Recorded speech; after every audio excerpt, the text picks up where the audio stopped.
E fala, torcida São Paulina, começando aqui mais um vídeo no canal. No vídeo de agora a gente vai estar vendo aí o pré-jogo e as últimas notícias do São Paulo, que joga hoje contra o time do Cobressal lá no Chile. Então, antes de mais nada, desce aí embaixo, deixa seu like, se inscreve no canal, dá essa força para esse jovem São Paulino aí atingir a meta de 3.000 inscritos. Estamos quase atingindo essa meta.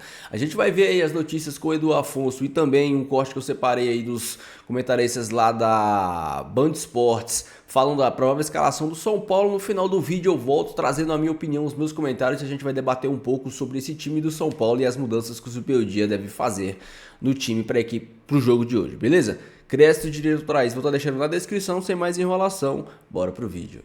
Deixou pra gente aí no ar, se viajaria ou não, se seria relacionado pra partida ou não. Será que ele tem a resposta, Mari? Deu ruim, Edu. É isso, Mari e Bruno, tudo bem com vocês? Tenho a resposta, sim, não viajou, embora esteja totalmente à disposição. Então, pelo terceiro jogo seguido, o Rames não é chamado pelo técnico Zubeldia. Claro, está perdendo espaço, está se aproximando da próxima janela e talvez o Rames não esteja aqui no segundo semestre.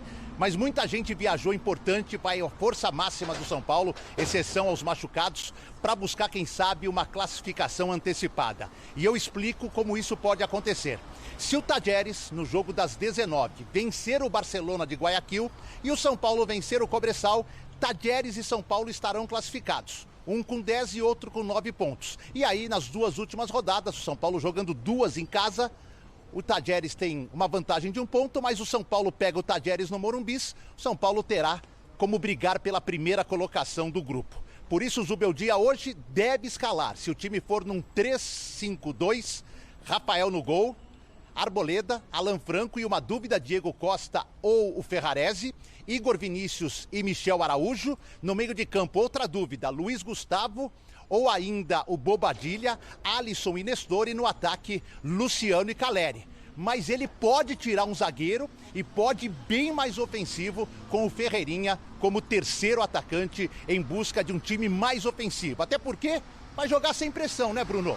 O Cobressal não joga em Honduras, joga a 100 quilômetros da sua cidade, em Calama, no estádio do seu rival, o Cobreloa, sem quase torcedores nenhum. Aliás, o Cobressal melhorou muito, viu, Bruno? Depois da derrota para o São Paulo no Morumbi, o time que tinha 2 pontos no campeonato chileno, fez mais 8, empatou 2 e ganhou 2. O último empate com o Colo-Colo. Saiu da zona de rebaixamento, mas ainda não é suficiente para fazer muita pressão em cima do São Paulo. O jogo é às 9h30, São Paulo e Cobressal. Vale classificação para o Tricolor, Bruno e Mari. Se o Cobressal melhorou, o Tricolor melhorou mais ainda. Exatamente. Tá assim, ó, o Tajeres é o líder com 7 pontos.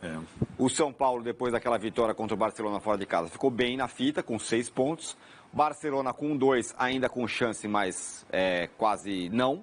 E o Cobressal, que é o lanterna, já eliminado, com 1 ponto. Esse é o grupo do São Paulo. Hoje o São Paulo enfrenta o Cobressal no deserto. E o time pode ser esse daí que a gente está vendo na tela. Rafael, Igor Vinícius, 3 zagueiros. Diego Costa, Arboleda e Alan Franco. Aí no meio, Bobadilha, Alisson, Nestor. Dos lados, né? Já falei, Igor Vinícius e Michel Araújo. E na frente, a dupla Caleri e Luciano. Que é o time que entrou, que começou jogando contra o Vitória. Depois teve um jogo, o Vitória teve um jogador expulso, saiu o Bobadilha, entrou o Galopo. Mas o começo do jogo era isso aí, né, Arnaldo? Isso, e acho pouco provável que seja esse. Acho mais provável que seja a 5ª escalação diferente do Zubeldia em 5 jogos. Não porque esse time não tenha dado certo ou tenha sido testado, né? Porque o jogo do Barradão, eu acho uma formação bem interessante, aliás. Acho que com as ausências que o São Paulo tem, a saída do Pablo Maia, né, machucado, o Wellington não podendo jogar também, os desfalques, eu acho que talvez seja, no papel, a melhor formação do São Paulo, mas o São Paulo jogou no domingo num campo muito pesado, o Cobressal jogou no sábado contra o Colo-Colo, o São Paulo vem numa maratona de jogos fora de casa, muitas viagens, eu imagino que ele faça algumas trocas, não estruturais, mas algumas trocas no time, aí simbolizando uma 5ª escalação diferente. Menos por vontade, mais por necessidade. O grupo ali é aquilo, né, Tironi? O Talheres joga em casa contra o Barcelona antes do São Paulo entrar em campo. Provavelmente o Talheres vai ganhar, embora o Barcelona tenha trocado de técnico, tenha dado uma reagida no equatoriano. Ainda tem nesses grupos, para Barcelona e também para Cobressal, a questão do terceiro lugar, que dá uma possibilidade de Sul-Americana. Esses times não estão eliminados da competição, né? O terceiro lugar, sobretudo para alguns times que sabem que na Libertadores não vão triunfar, ele é um fator, tanto para o Barcelona quanto para o Cobressal.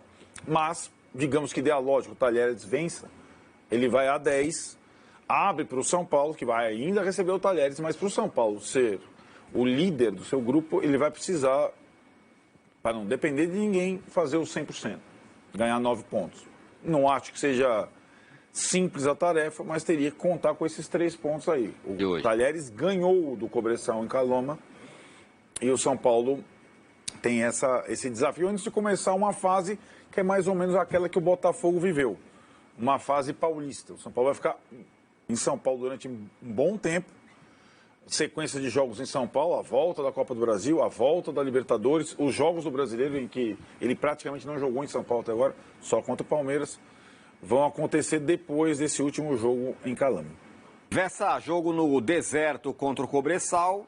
São Paulo vem numa boa fase, né? 4 jogos seguidos de vitória fora de casa, coisa que não acontecia desde 2014.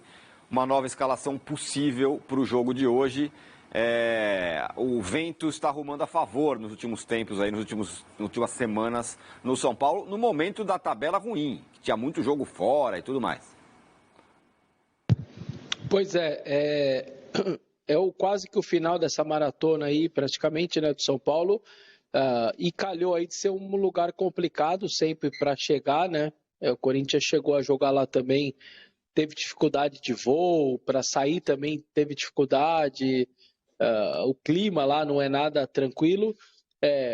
Para esse time ser o terceiro colocado, como vocês lembraram do lance da Sul-Americana, sinceramente para eles é como se fosse a alegria do primeiro colocado que vai para a fase de mata-mata da Libertadores. Ele garantir a Sul-Americana, garantir mais uma cota, certamente vai ser algo muito bom para o clube, é uma meta. Eu não imagino que eles em nenhum momento falaram assim, vamos passar e ser o primeiro ou o segundo em cima do São Paulo, do Talheres. Sinceramente, eles podem até não falar isso abertamente, mas é daquelas coisas que internamente o clube tem noção, os jogadores também têm noção. E o São Paulo, essa vitória que a gente está mostrando na tela, eu acho que ela passa a ser um baita divisor de águas assim no grupo, porque ela não só faz o São Paulo mais fortalecido, estreia do treinador, como eu imagino que dá aquela desanimada no próprio Barcelona de Guayaquil. Você ia vir aqui encher o saco 3 para 2 vagas, mas é o seguinte, eu e Talheres aqui, nós vamos só disputar quem são aqui quem serão o primeiro ou o segundo colocado, porque é daquelas meio emblemáticas, né? Fora de casa tal, e você dá uma desanimada no seu adversário. É muito difícil, né? Quando sai o campinho, a gente escreve o provável, e o Arnaldo fala, mas não deve ser esse.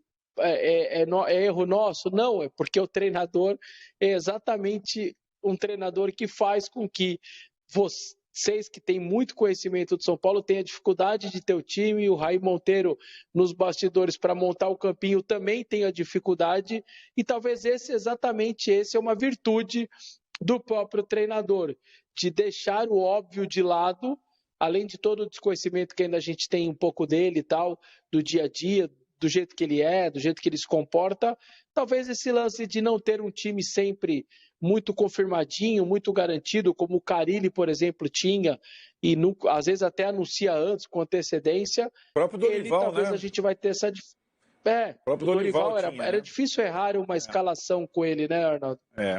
Exatamente, mudou bastante nesse aspecto.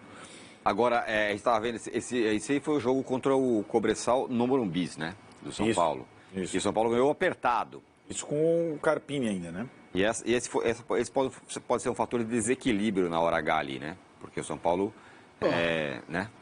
A minha prima Cida, que sempre viaja com a gente, ela é o tipo de pessoa que é assim, vamos pra praia, que a gente vai todo ano pra praia lá, ano que vem vamos de novo. Aí ela fala assim, mas vai chover. Ah, mas vai estar muito quente.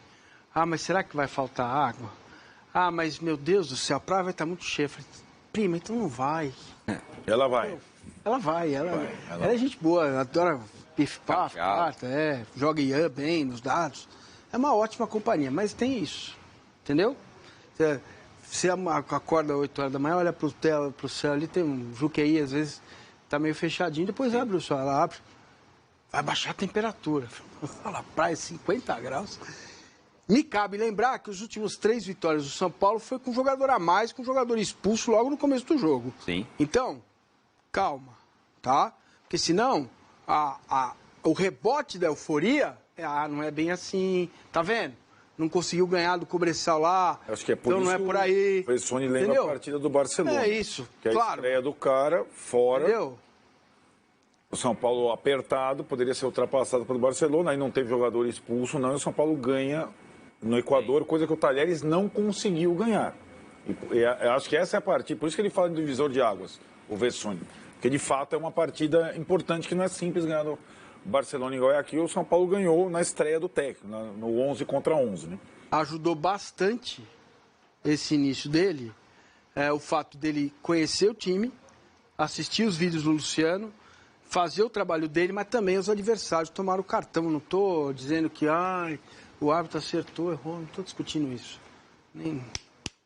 O que está lá é isso. O São Paulo teve um adversário com um a menos, logo no início do jogo. Fez o que tinha que fazer, ponto. A partir daí nós vamos começar a ver evolução. Agora, E pelo visto, o assunto Rames Rodrigues, ele tá dando um jeito, hein? Pelo visto, pelo que eu tô lendo aí, é isso, né? Resolveu, né? Essa é a conversa. Essa é exatamente isso que eu ia falar. Ah, vocês falam muito do Rames, mas não tem jeito. O cara foi contratado e o cara não tá machucado e não tá nem lá. Tá aqui. Tá, Agora, jornalistas colombianos já estão também entrando nessa onda que já estava sendo aventada aqui, da possibilidade de o Rames só ficar no São Paulo até o início da Copa América. O que pode significar que o Rames não jogue mais com a camisa do São Paulo. Né? Ele tem contrato até junho de 2025. Junho de 2024 começa a Copa América e talvez exista uma conversa aí de... Agora, solucionou talvez... dentro de campo. Dentro de campo. Que é o mais importante, né? Sim. Né? Essa situação já tinha meio que acontecido ali atrás, antes mesmo do Carpini assumir o comando de São Paulo. Porém, ele não quis aí viajar. Voltou atrás. Agora, com o Zubeldia, eu acho que, na minha visão, o Zubeldia deu uma chance ao Rames contra o Palmeiras. Ele foi um desastre. Sim. Em todos os aspectos. Foi o jogo que o Zubeldia mais lamentou até agora, a parte final do jogo, que estava todo mundo jogando num nível tal, nível de competição 10 e o cara entrou no nível de competição 2. E ele, mesmo sem estar machucado, não foi relacionado de novo. Exatamente. Esse é um dos aspectos. Eu não tenho informação, mas para mim teve um olho no olho. E aí, depois da conversa, o Zubeldia chegou na... São Paulo e Cobressal se enfrentam hoje e eu, sinceramente, gostei bastante da escalação e da forma tática que o Zubeldia escalou o time no jogo contra o Vitória. Deve manter? Não sei. Talvez mantenha com algumas mudanças em peças, mas eu gostei muito porque ele colocou o Luciano na função que o Luciano tem que jogar, colocou o Nestor em uma função que eu sempre imaginei o Nestor naquela função de meia central, de 10, porque a gente tem que lembrar que o Nestor sempre jogou de meia esquerda, né? Ele sempre jogou de meia esquerda, tendo o Igor Gomes como dupla. Depois ele jogou de meia esquerda, tendo o Wellington Rato como dupla do lado direito. Então, assim, ele nunca foi esse meia central, ele nunca foi esse 10. E o cara, para ser 10, ele tem que dar assistência, ele tem que ter dinâmica. E ele, para mim, faz essa função muito melhor que o Luciano. Luciano, a gente sabe, o Luciano não é 10. O Luciano, os melhores momentos do Luciano foram com dupla de ataque com o Brenner, dupla de ataque com o Pablo, dupla de ataque com o próprio Caleri, né? Mas como 10, o Luciano não é. E o Nestor, ele já tem essa facilidade por jogar tanto tempo ali no meio.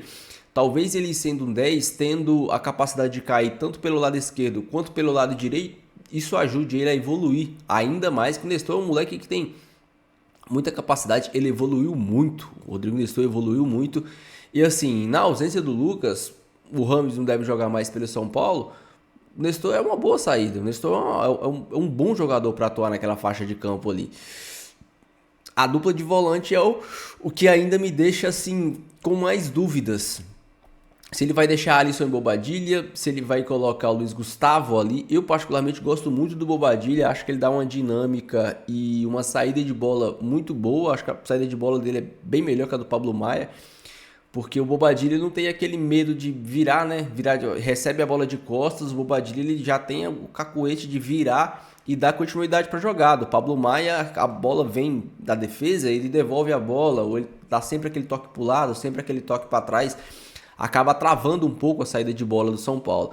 O volante, o bom volante, ele tem que ter esse passe um pouco mais arriscado, esse passe para frente, esse passe ali em diagonal, esse passe que quebra a linha. O Alisson não dá tanto esses passes, até dá, mas não é tanto a característica do Alisson esses passes. O Alisson, ele quebra essa linha correndo com a bola, né? Ele recebe a bola, gira o corpo e corre com ela um pouco, então ele acaba quebrando essa primeira linha de marcação, correndo com a bola, carregando a bola, usando a dinâmica e a velocidade que o Alisson tem.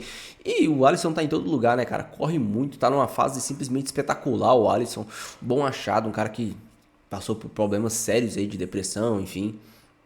Então, hoje é muito bom ver o Alisson tendo esse nível de atuação. Luciano atuando ao lado do Calleri, e para mim os grandes problemas do São Paulo sempre vão ser as laterais.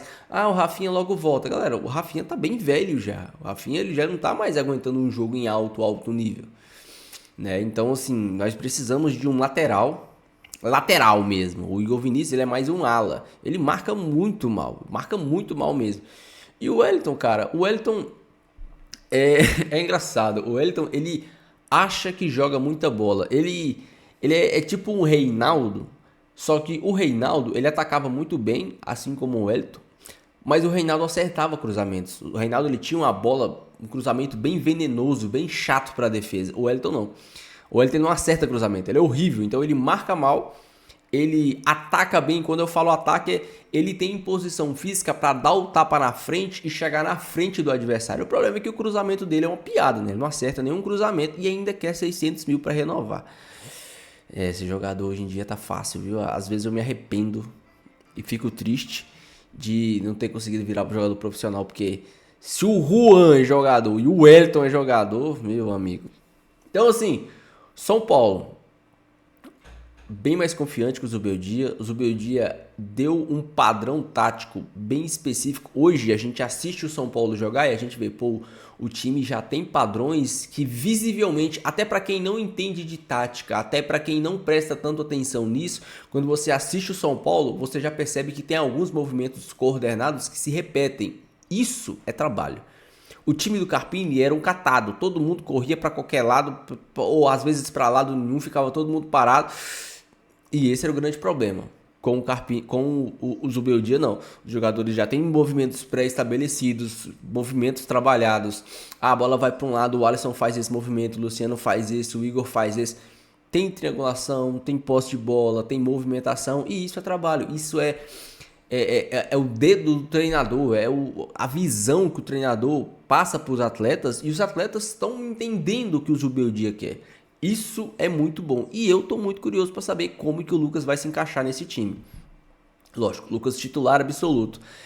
Mas, assim, o Lucas, ele tem algo que o Rames, diferente do Rames, diferente do Nestor, diferente do Luciano, porque, assim, o Luciano, quando ele jogava de 10 e dava certo com o Dorival, era porque o time do São Paulo construía muito por dentro. Então, ele acabava tendo essa facilidade, porque o Luciano ele tem um refino técnico para fazer toques curtos, tabelas curtas. O Rames, ele é o cara do passe. Ele pega essa bola no meio, vai levantar a cabeça e vai dar o passe para frente. O Nestor também é esse cara do passe, mas o Nestor ele é mais dinâmico. Ele, além do passe, ele consegue carregar a bola, fazer o que o Alisson faz, mas lá no meio de campo. O Lucas, ele não tem o passe do Rames, talvez ele não tenha o passe do Nestor, mas o Lucas tem algo que é muito difícil de se arranjar hoje no futebol, que é o drible. O Lucas, ele cria jogadas com drible. Ele consegue receber essa bola de costa, girar o corpo e driblar 2 marcadores com muita facilidade. E o que acontece quando você dribla um marcador? Você gera um espaço. Quando você dribla 2 marcadores, você desmonta totalmente o sistema defensivo do adversário. Então, cara, eu tô muito ansioso e curioso para ver o Lucas jogando nesse sistema de Zubeldia, porque o jeito que o São Paulo do Zubeldia joga, cara, ele aproveita muito bem o mínimo de espaço que o adversário deixa. O Lucas quebrando linha, driblando e gerando espaço, imaginem o estrago que não vai ser esse São Paulo do Zubeldia com o espaço gerado por Lucas, com o Nestor aproveitando, com sei lá quem que seja. Eu até prefiro o time com a linha de 4. Uma linha de 4, 2 volantes, um meia, que pode ser o Lucas, 2 extremos abertos e o Caleri lá de referência. É a minha escalação preferencial. Eu acho que o São Paulo renderia bem assim, mas do jeito que o São Paulo tá jogando, cara, muito interessante. Estou gostando muito do início de trabalho do Zubeldia. Deixa aí a sua opinião, o seu comentário, o seu palpite pro jogo de logo mais, qual vai ser o placar e a sua escalação ideal, beleza? Não esquece de se inscrever no canal se você não for inscrito, deixa o seu like aí, dá essa força pra mim. Fiquem todos com Deus, até o próximo vídeo e valeu!